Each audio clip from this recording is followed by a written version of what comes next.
வணக்கம், welcome to malls kitchen.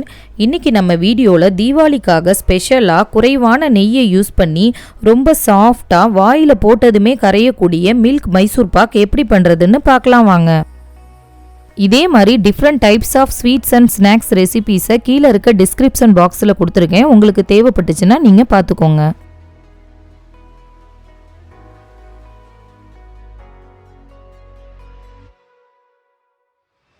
Milk Mysore pak செய்யறதுக்கு தேவையான பொருட்கள்: 1 கப் கடலை மாவு, 1 கப் கடலை மாவுக்கு 2.5 கப் சர்க்கரை, காய்ச்சி ஆற வச்ச பால் 1 கப், 1 கப் நெய், 1 கப் சன்ஃப்ளவர் ஆயில்.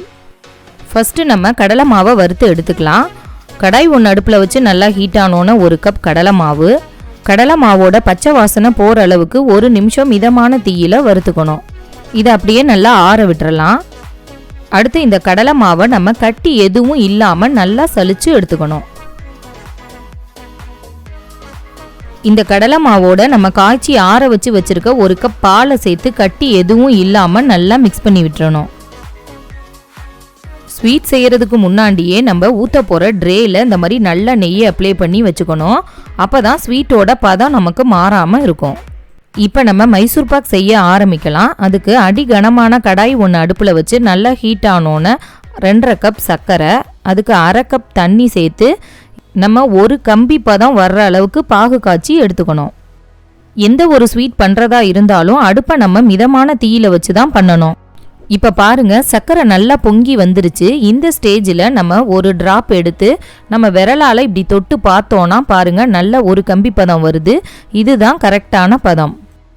இந்த ஸ்டேஜில் நம்ம பாலில் கரைச்சி வச்சுருக்கோம் பாருங்க, அந்த கடலை மாவை இதில் சேர்த்து கட்டி எதுவும் இல்லாமல் நல்லா மிக்ஸ் பண்ணி விட்டுறணும்.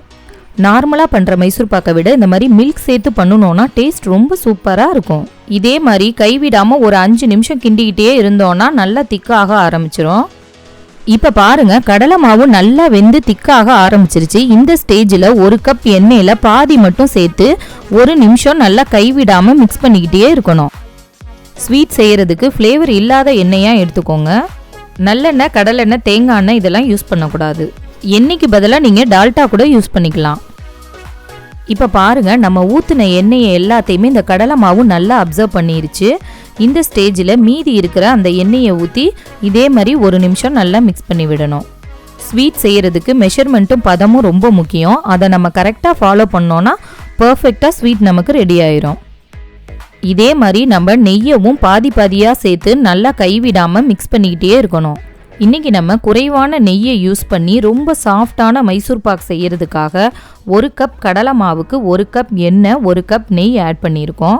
சப்போஸ் உங்களுக்கு எண்ணெய் ஆட் பண்ண விருப்பம் இல்லைன்னா 2 கப் நெய் கூட ஆட் பண்ணிக்கலாம். டேஸ்ட் ஒன்றும் ரொம்ப டிஃப்ரென்ஸ் இருக்காது, சேமாக தான் இருக்கும். கடைசியாக மீதி இருக்கிற அந்த 1/2 கப் நெய்யை சேர்த்து நல்லா 1 நிமிஷம் மிக்ஸ் பண்ணி விட்டுறலாம். இப்போ பாருங்கள், நம்ம ஊற்றின எண்ணெய், நெய் எல்லாத்தையுமே இந்த கடலை மாவு நல்லா அப்சர்வ் பண்ணி உருண்டு வர ஆரம்பிச்சிருச்சு. இன்னும் 1 நிமிஷம் கைவிடாமல் இந்த மாதிரி கிண்டிக்கிட்டே இருந்தோன்னா நமக்கு மைசூர் பாக் ரெடி ஆயிரும். மைசூர் பாக்கோட பதம் நம்ம எப்படி கரெக்டாக கண்டுபிடிக்கிறதுனா, இந்த மாதிரி கடாயில் ஒட்டாமல் உருண்டு வரணும்.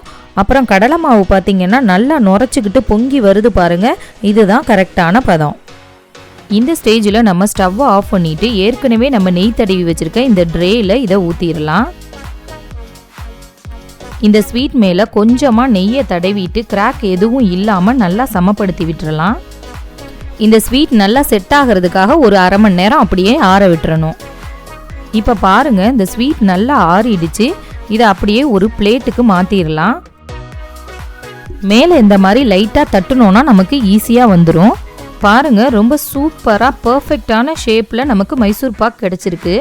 இப்போ நம்ம இந்த மைசூர் பாக்கை ரெக்டாங்கிள் ஷேப்பில் கட் பண்ணி எடுத்துக்கலாம். நான் கட் பண்ணும்போதே உங்களுக்கு தெரியும் மைசூர் பாக் எந்த அளவுக்கு சாஃப்டாக இருக்குன்னு. வாயில் போட்டதுமே கரையக்கூடிய ரொம்ப சுவையான சாஃப்டான மில்க் மைசூர் பாக் தயாராகிடுச்சு.